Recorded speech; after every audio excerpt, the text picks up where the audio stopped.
Morning student, मैं Suman Sandhu Gurugram teacher training college Shri Vijaynagar online classes में आपका स्वागत करती हूँ। तो मैं आपको पाठ्यक्रम जनी सिलेबस के बारे में बता रही थी। जो आपका टॉपिक चल रहा था उसमें आपको मैं सिलेबस के बारे में बता रही थी कि जो हमारा सिलेबस है, हमारा पाठ्यक्रम है, उसका आधार कैसा है। तो उसमें मैंने आपको कल करवाया था कि जो आपका पाठ्यक्रम है, सिलेबस है, उसका आधार कैसा है।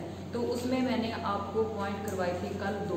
पहला तो था आदर्शवाद, जो हमारे विचारक हैं, हमारे विचारक हैं या हमारे वैज्ञानिक हैं या हमारे जो दार्शनिक हैं, उनके आधार पर मैंने आपको कल पाठ्यक्रम कराया था। तो सबसे पहले मैंने उसमें करवाया था कि आदर्शवाद द्वारा क्या है पाठ्यक्रम का निर्धारण। इसमें क्या था कि आदर्शवाद द्वारा जो आपका पहला पॉइंट था, इसमें आदर्शवाद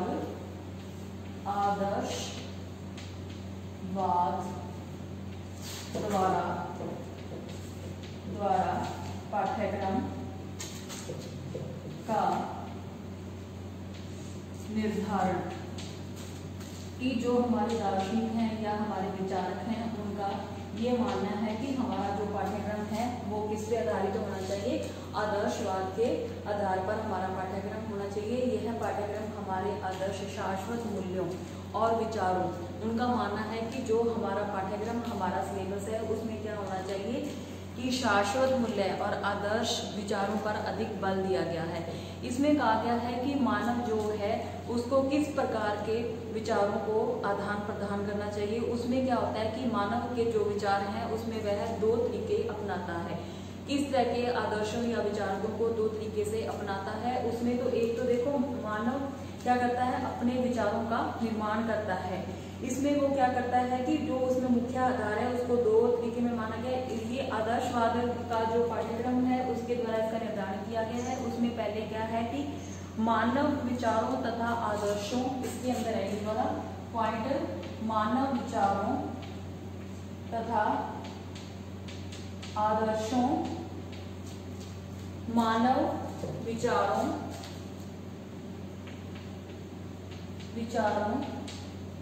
तथा आदर्शों द्वारा पाठ्यक्रम का निर्धारण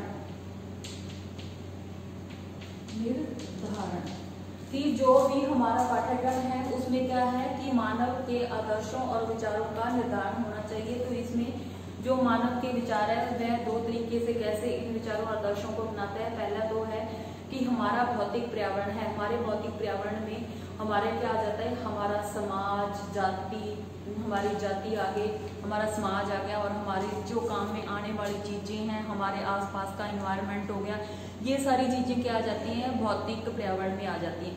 इसके साथ ही वो दूसरे नंबर पे, एक नंबर पे तो वो क्या कहता है, भौतिक समाज या पर्यावरण जिसमें रहता है, और दूसरा हो गया जो अपने साथियों के साथ, अपने साथियों के संपर्क में जो आने से उसके विचार बदलते हैं। तो इन दोनों के आधार पर वो क्या करता है, अपने विचारों का निर्धारण करता है। इसी के अंदर आपका जो दूसरा टॉपिक मैंने इसमें बताया था वो था कि ज्ञान, अनुभूति तथा क्रिया पर आधारित, ज्ञान, अनुभूति व क्रिया पर आधारित, ज्ञान, अनुभूति व क्रिया पर आधारित,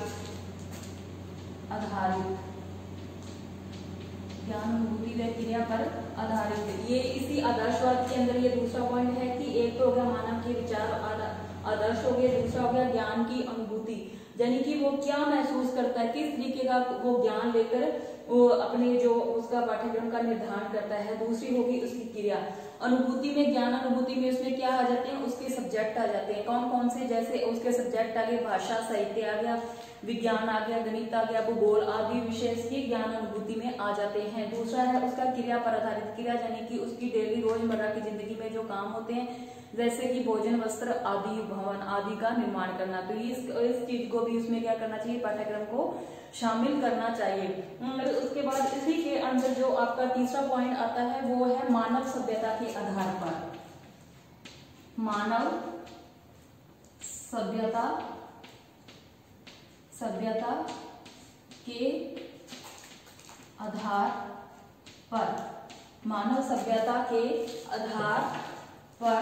तो मानव सभ्यता के आधार पर कैसे होगा, जैसे कि हमारे जो उनका मानना है कि नन का मानना है कि जो हमारे राष्ट्र यानी कि हमारे देश, हमारे राष्ट्र की भौतिक तथा आध्यात्मिक जितनी भी चीजें हैं उस शक्ति को क्या करना है, सुदृढ़ बनाए रखना है। जिसको हमारे राष्ट्र की भौतिक और आध्यात्मिक शक्ति को क्या करना है, सुदृढ़ बनाए रखना है। तो इसके लिए इस तरह के पाठ्यक्रम का निर्धारण करो कि जो हमारे पूर्वजों द्वारा हमारे निष्पत्तियों का जो की सुरक्षा क्या है, अति आवश्यक है। तो उसके आधार पर हमारे संसार में जो भी मूल्यवान वस्तुएं हैं या मानव के क्या भावों की सर्वश्रेष्ठ अभिव्यक्ति को इसमें क्या किया गया, शामिल किया गया है।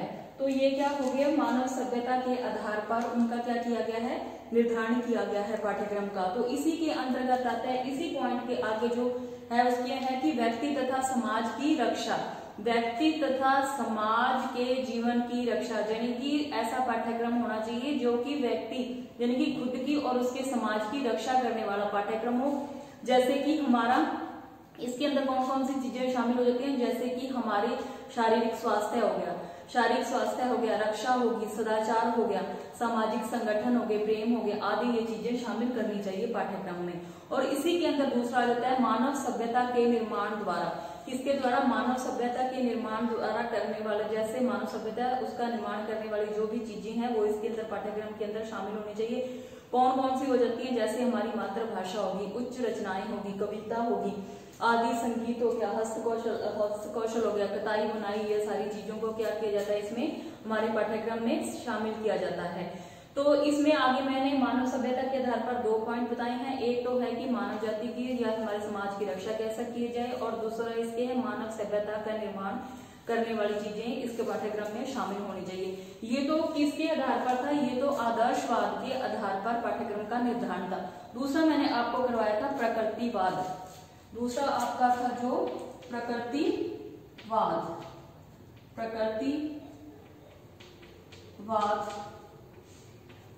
प्रकृतिवाद हमारे जो वैज्ञानिक हैं, जहाँ जो हमारे विचारक हैं, जो प्रकृति वो क्या चाहते हैं कि हमारा जो पाठ्यक्रम हो उसमें क्या होता है कि जो बालक है उसको बिल्कुल स्वतंत्र रूप से छोड़ दिया जाए, कि उसमें बालक के ऊपर किसी भी प्रकार का कोई दबाव नहीं होना चाहिए।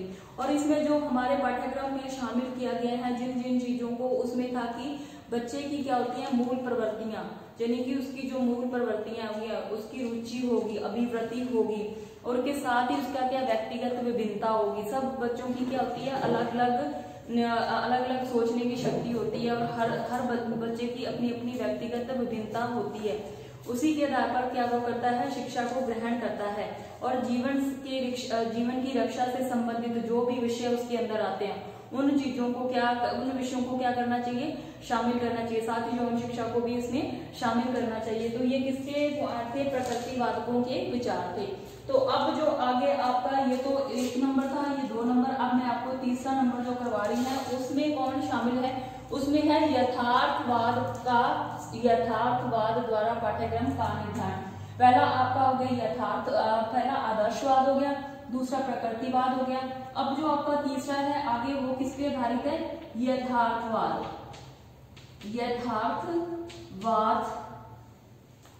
द्वारा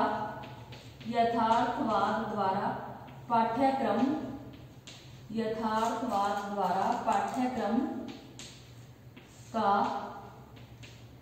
निर्धारण।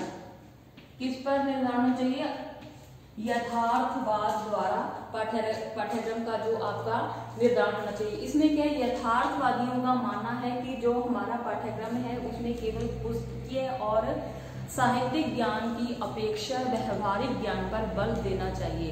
किस पे, कि जो हमारा यथार्थवादी है उनका मानना है कि जो हमारा पाठ्यक्रम है उसमें क्या होना चाहिए कि आपको केवल पुस्तकीय ज्ञान या साहित्य ज्ञान पर नहीं, बल्कि आपका जो व्यवहारिक ज्ञान है या भौतिक पक्षों का पाठ्यक्रम है उस पर क्या करनी चाहिए, हमारे को उस पाठ्यक्रम को महत्वपूर्ण स्थान देना चाहिए। किसका, व्यवहारिक और भौतिक कौन से व्यवहारिक और भौतिक पक्षों पर अपने को क्या करना चाहिए, उस पाठ्यक्रम को महत्वपूर्ण या स्थान देना चाहिए।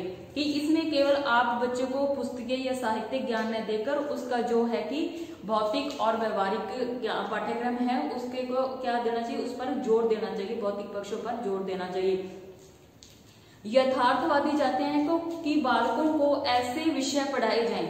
यथार्थवादियों का मानना है कि बालकों को ऐसे विषय पढ़ाए जाएं जिससे कि वे अपने आगे आने वाले जीवन में, यानी कि अपने जो यथार्थ में आने वाला हमारे जीवन है उसकी समस्याओं का वो क्या कर सकें, सामना कर सकें। उन समस्याओं को या उनकी आवश्यकताएं हैं या उनकी परिस्थितियां हैं आदि के अनुकूल वो कार्य कर सके, ऐसा हमारा पाठ्यक्रम होना चाहिए। और वो क्या कहते हैं कि हमारी भाषा, कला और को भी यथार्थ जीवन से क्या करना चाहिए, तक ही सीमित रखना चाहिए।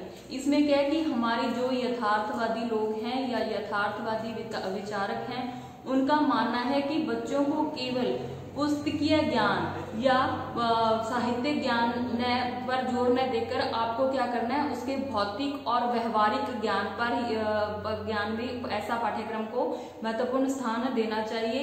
और उसमें क्या यथार्थवादी चाहते हैं कि बालकों को ऐसे विषय पढ़ाए जाएं जिनसे कि वे अपने यथार्थ यानी कि आने वाले टाइम में अपनी क्या समस्या होगी या परिस्थितियां होगी, वही वर्ग जीवन में ऐसी परिस्थितियां उत्पन्न हो जाती हैं आदि के अनुकूल उनका पाठ्यक्रम होना चाहिए, जिससे कि वे अपनी भाषा होगी, कला होगी, साहित्य को भी आगे क्या कर सके, यथार्थ जीवन तक सीमित रख सके। तो ये रखना चाहते हैं यथार्थवादी लोग हैं, वो क्या करते हैं यथार्थ जीवन तक की इस चीज को शामिल रखना चाहते हैं। तो ये तो था आपका यथार्थवाद का पाठ्यक्रम। तो आगे अब जो है दूसरा, उसमें कौन सा है, यथार्थवाद के बाद आपका चौथा आ जाता है आदर्शवादी हो गया, प्रकृतिवाद हो गया, यथार्थवाद हो गया। अब आपका है प्रयोजनवाद।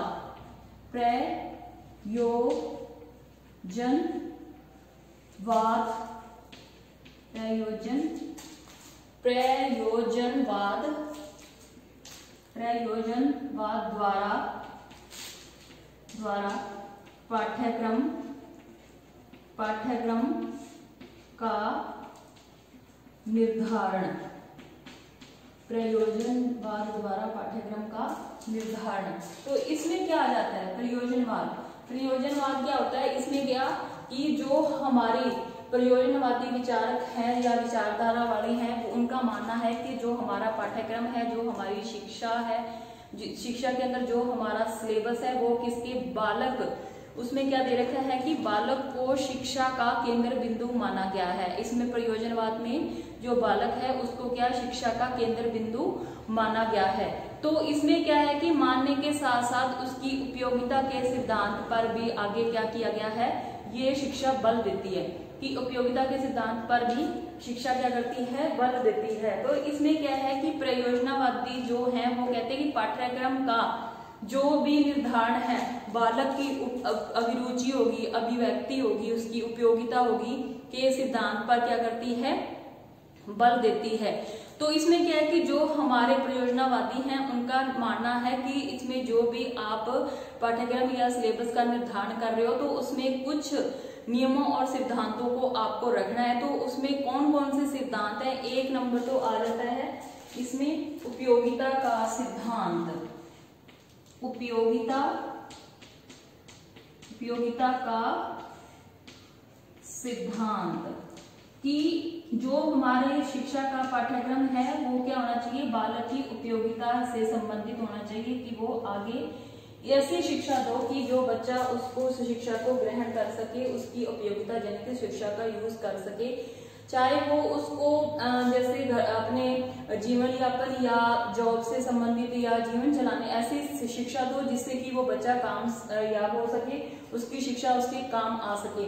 तो ये तो हो गया आपका उपयोगिता का सिद्धांत।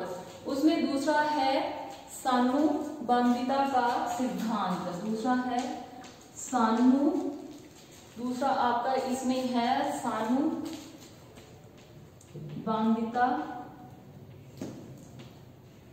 सानुबंधिता।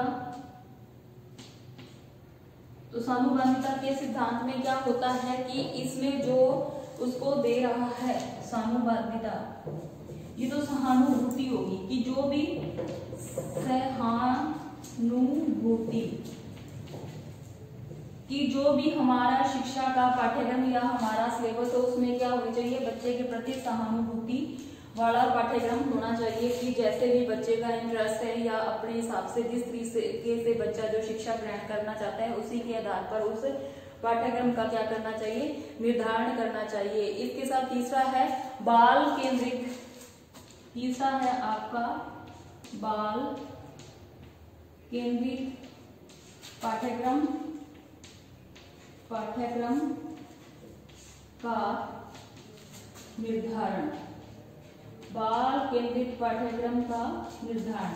इसमें आपका तीसरा आ जाता है कि पहला तो है उपयोगिता का सिद्धांत, दूसरा है सहानुभूति का और तीसरा है बाल केंद्रित पाठ्यक्रम का निर्धारण। चौथा आता है रचनात्मक प्रवृत्ति, चौथा आपका आ जाता है रचनात्मक प्रवृत्ति। रचनात्मक प्रवृत्ति में देखो बच्चे का क्या आ जाता है, जैसे कि कई बच्चों को उसकी रचनात्मक शक्ति होती है बच्चों में, जैसे कि कईयों का इंटरेस्ट होता है ड्राइंग में होता है, संगीत में होता है, कला में होता है। तो जो हमारा पाठ्यक्रम है उसका भी निर्धारण वैसा ही हमें करना चाहिए, जबकि उसकी रचनात्मक उसकी अभिरुचि या रुचि के हिसाब से पाठ्यक्रम का क्या करना चाहिए, निर्धारण करना चाहिए। तो इसमें मैंने आपको जो बताया था कि हमारा जो परियोजनावादी लोग हैं उनका मानना है कि जो हमारी शिक्षा है उसमें केवल बच्चे को परियोजनावादी विचारधारा के बालक को जो शिक्षा दी जा रही है उसमें बालक को ही शिक्षा का केंद्र बिंदु माना जा रहा है, और शिक्षा को केंद्र बिंदु मानने के साथ साथ उसके साथ क्या उपयोगिता के सिद्धांत पर भी बल देती है जो हमारा पाठ्यक्रम है। उसमें ये परियोजनावादी जो है उनका मानना है कि जो भी पाठ्यक्रम है वह बच्चे की अभिरुचि के अनुसार ही होना चाहिए। उसमें जो पाठ्यक्रम का निर्धारण है वह विभिन्न सिद्धांतों पर आधारित है। उसमें एक नंबर तो है उपयोगिता का सिद्धांत, दूसरा है सहानुभूति सिद्धांत, तीसरा है बाल केंद्रित पाठ्यक्रम का निर्धारण और आगे चौथा है रचनात्मक, यानी कि उसकी रुचि, जैसे कि बच्चों को कला, ड्राइंग, म्यूजिक आदि का इंटरेस्ट होता है तो उसी हिसाब से उसकी क्या शिक्षा होनी चाहिए और उसी के हिसाब से उसका क्या होना चाहिए, पाठ्यक्रम होना। इसमें मैंने आपको जैसे रचनात्मक की प्रवृत्ति बताई है कि इसमें कई बच्चों की रुचि अपने अपने इंटरेस्ट सबका क्या होता है, अलग अलग होता है, तो उसी के आधार पर उनका क्या होना चाहिए, पाठ्यक्रम होना चाहिए। इसके साथ ही एक प्रकार की रुचियों के आधार पर भी हमारा पाठ्यक्रम है। तो उसमें क्या होता है कि प्रारंभिक कक्षाओं में, जैसे छोटी कक्षाओं में बच्चे को किस प्रकार की शिक्षा देनी चाहिए, तो इस प्रकार में छोटी कक्षाओं में जैसे हो गया कि उसका जो पाठ्यक्रम है, ये सिलेबस है, उसमें क्या क्या चीजें शामिल करनी है। तो उसमें हो गया उसकी संगीत होगी, कला होगी, कताई होगी, बुनाई होगी, कताई बुनाई हो गया, कपड़े का काम हो गया, दुकानदारी होगी या बागवानी होगी, लकड़ी का काम हो गया, चित्र बनाना हो गया इत्यादि क्या है क्रियाओं को इसके इन सब क्रियाओं को क्या करना चाहिए, शामिल करना चाहिए। उसके स्थान इन सब क्रियाओं को, कार्यक्रमों को स्थान दिया जाना चाहिए हमारे पाठ्यक्रम यानी कि हमारे सिलेबस में। जब बालक बाद में जो कि हमारे साधन के रूप में क्या करता है बच्चा, जैसे तो आपकी प्रारंभिक कक्षाओं में तो मैंने आपको बता दिया कि बच्चे को उसकी रुचि के आधार पर, जैसे कि छोटी कक्षाओं में बालक का पाठ्यक्रम कला होगी, कताई होगी, बुनाई होगी, कपड़े का काम हो गया, दुकानदारी होगी या बागवानी, लकड़ी आदि, लकड़ी का काम हो गया, चित्र बनाना हो गया और बनाना आदि कार्यक्रमों को क्या करना चाहिए, स्थान देना चाहिए। कार्यक्रम को क्या करना होना चाहिए, स्थान देना चाहिए। उसके बाद है कि बालक पढ़ने लिखने स्थान, एक बालक के बाद जो उसका एक साधन आ जाता है बच्चे के पास छोटी कक्षाओं में, जैसे कि वो बच्चा पढ़ना लिखना या लिखना पढ़ना सीख जाता है, उसके बाद जो गिनना आदि कौशलों को, स्किल्स को क्या करता है बच्चा सीख जाता है। इन क्रियाओं को करने के बाद जो आगे चलकर अपने भविष्य में, यानी कि जब वो बच्चा बड़ा होता है तो उस टाइम उसका जो पाठ्यक्रम होना हो उसको क्या विस्तृत रूप दिया जाना चाहिए। विस्तृत रूप में जैसे उसकी बड़ी कक्षाओं में उसको जैसे सब्जेक्ट हो गए, प्राणी शास्त्र हो गया, वनस्पति शास्त्र हो गया या वनस्पति विज्ञान हो गया, कृषि शास्त्र हो गया, गणित हो गया, बीज गणित हो गया, इंजीनियरिंग आदि इत्यादि विषयों को क्या करना चाहिए, पढ़ने की सुविधा बालकों में होगी। जैसे कि जब बच्चा आगे इन सब चीजों को शामिल करेंगे तो बच्चे को क्या होगी, इन सब चीजों को पढ़ने की सुविधा उपलब्ध होगी अगर हम सब को हमारे पाठ्यक्रम में शामिल करेंगे। तो मैंने आज आपको करवाया था कि हमारा जो पाठ्यक्रम यानी कि हमारा जो सिलेबस है उसका आधार कैसा था। तो उसमें उस आधार पर आपका जो हमारा पाठ्यक्रम था उसमें सबसे पहले तो यथार्थवादी थे। यथार्थवादियों का ये मानना था कि आदर्शवादी थे। आदर्शवादियों का मानना था कि हमारी शिक्षा है जो शाश्वत मूल्यों पर यानी कि मानव के विचारों पर आधारित होनी चाहिए। दूसरा नंबर मैंने आपको करवाया था प्रकृतिवाद। तो प्रकृतिवाद में क्या था, शिक्षा जो थी बच्चे को ऐसी दी जाए कि वो स्वतंत्र रूप से शिक्षा उसको खुले वातावरण में छोड़ दिया जाए, तो वो अपनी रुचि इंटरेस्ट के हिसाब से क्या शिक्षा का जो हमारा पाठ्यक्रम या सिलेबस है उसके आधार पर शिक्षा को ग्रहण करें। उसके बाद मैंने आपको करवाया था यथार्थवादी।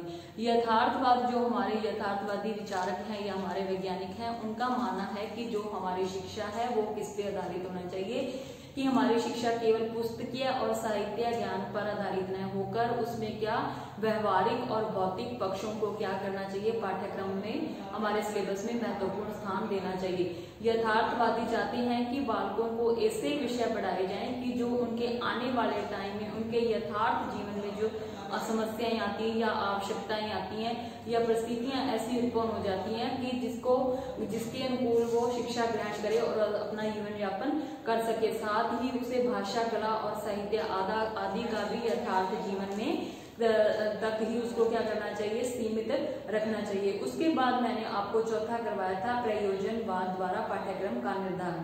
तो इसमें क्या जो हमारे प्रयोजनवादी विचारक हैं उनका मानना है कि जो हमारी शिक्षा है वो कैसी होनी चाहिए, बाल केंद्रित होनी चाहिए। तो उसमें जो भी हमारा पाठ्यक्रम है वो उसको पाठ्यक्रम में बच्चे को मुख्य मानते हुए उसको केंद्र बिंदु मानते हुए तो हमारा जो प्रयोजनवादी का निर्धारण है उसमें बालक की अभिरुचि के अनुसार ही कुछ सिद्धांतों का निर्माण करना चाहिए। वो सिद्धांत कौन कौन से हैं, वो है उपयोगिता का सिद्धांत, सहानुभूति का सिद्धांत, बाल केंद्रित पाठ्यक्रम और उसके आधार बालक के व्यवहार और क्रियाओं अनुभव पर आधारित सिद्धांत। ये सब जिज्ञासा होगी, बच्चे की जिज्ञासा या खोज होगी। तो इन सब चीजों को या कलात्मक अभिव्यक्ति होगी। तो इन सब चीजों को यथार्थवादियों का मानना है कि इन सब चीजों को हमारे पाठ्यक्रम में क्या करना चाहिए, शामिल करना चाहिए। इसके आधार पर ही उन्होंने कहा कि जो आपकी उपरोक्त रुचियों के आधार पर जैसे छोटी कक्षाओं में बच्चे का जो पाठ्यक्रम है उसमें क्या कला, कताई, बुनाई, कपड़े का काम, दुकानदारी होगी, बागवानी होगी, लकड़ी का काम हो गया, बनाना, लकड़ी से चीजें बनाना आदि को क्या करना चाहिए, इत्यादि कार्यक्रमों को उसमें क्या देना चाहिए, स्थान देना चाहिए। बालक बाद में साधन है, उसके बाद जैसे कि बच्चा बड़ी कक्षाओं में जाता है तो वो लिखना, पढ़ना और सब करना, गिनना सब काम सीख जाता है। उसके बाद जब हमारा पाठ्यक्रम हो वो कैसा होना चाहिए, उसमें ऐसे पाठ्यक्रम में ऐसे चीजों को शामिल करो, ऐसे सब्जेक्ट को शामिल करो कि जो उसके आने वाले टाइम में काम आ सके। जैसे वनस्पति विज्ञान हो गया, कृषि हो गया, कृषि शास्त्र हो गया, या आपका गणित हो गया, बीज गणित हो गया, इंजीनियरिंग आदि इत्यादि विषयों को पढ़ने की सुविधा क्या बालकों को होनी चाहिए या होगी। तो इसके आज जो मैंने आपको करवाया था वो था हमारे पाठ्यक्रम का आधार, यानी कि हमारे पाठ्यक्रम का बेस कैसा था। तो इसी के साथ जो आज आपकी क्लास है यही खत्म होती है। कल मिलते हैं और इस चैनल को सबसे ज्यादा सब्सक्राइब करें और धन्यवाद।